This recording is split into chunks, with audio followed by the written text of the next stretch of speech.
Sekarang kita masuk ke tantangan inti fotografi produk. Tugas Anda sederhana, ambil satu produk saja, bisa botol parfum, jam tangan, atau segelas kopi. Tapi Anda harus memotret produk tersebut dengan dua gaya visual yang bertolak belakang. Foto pertama, gunakan pencahayaan natural. Cari jendela terdekat, matikan lampu ruangan, biarkan cahaya matahari menyelimuti produk Anda secara lembut. Gunakan properti yang mendukung kesan pagi hari atau lifestyle. Hasilnya harus terlihat segar, jujur, dan mengundang. Ini adalah gaya yang sering Anda lihat di katalog IKEA atau majalah kuliner. Foto kedua, gunakan pencahayaan buatan. Tutup tirai jendela, buat ruangan jadi gelap, nyalakan lampu belajar Anda atau lampu LED atau senter HP, arahkan cahaya itu secara spesifik ke produk. Mainkan bayangan yang keras, hard shadow. Buat kesan misterius, elegan, atau dramatis. Hasilnya harus terlihat eksklusif dan mahal. Ini adalah gaya iklan parfum atau gadget premium. Tujuannya bukan sekadar membandingkan lampu.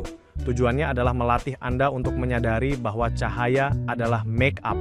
Produk yang sama bisa terlihat seperti teman sarapan yang ramah, natural, atau benda mewah yang misterius, artificial, tergantung bagaimana Anda menyinarinya.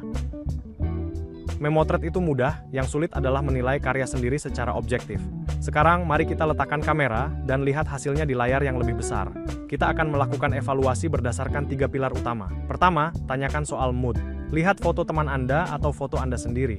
Jika tujuannya adalah memotret kopi yang hangat dan nyaman, tapi hasil fotonya berwarna biru pucat dan dingin, berarti misinya gagal. Visual yang baik bukan cuma indah, tapi tepat rasa. Apakah rasa yang sampai ke hati audiens sudah sesuai dengan rencana awal? Kedua, tes fokus produk. Tutup mata Anda selama 3 detik, lalu buka dan lihat foto itu.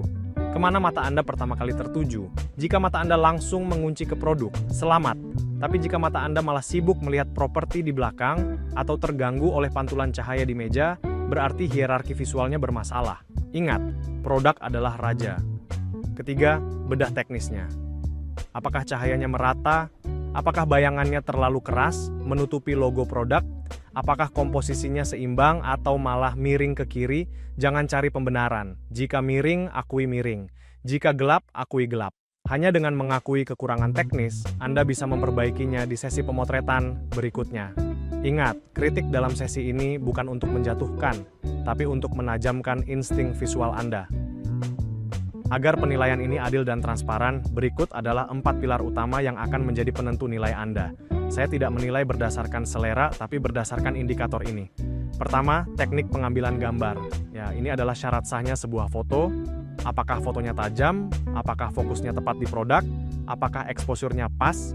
Foto yang konsepnya bagus tapi blur atau penuh noise karena ISO terlalu tinggi, otomatis nilainya akan jatuh. Dasar teknis harus tuntas dulu. Kedua, komposisi dan pencahayaan. Di sini saya melihat rasa artistik Anda. Apakah Anda menempatkan produk sembarangan atau ada perhitungannya? Apakah cahaya yang Anda pakai berhasil menonjolkan tekstur produk atau malah membuatnya terlihat datar?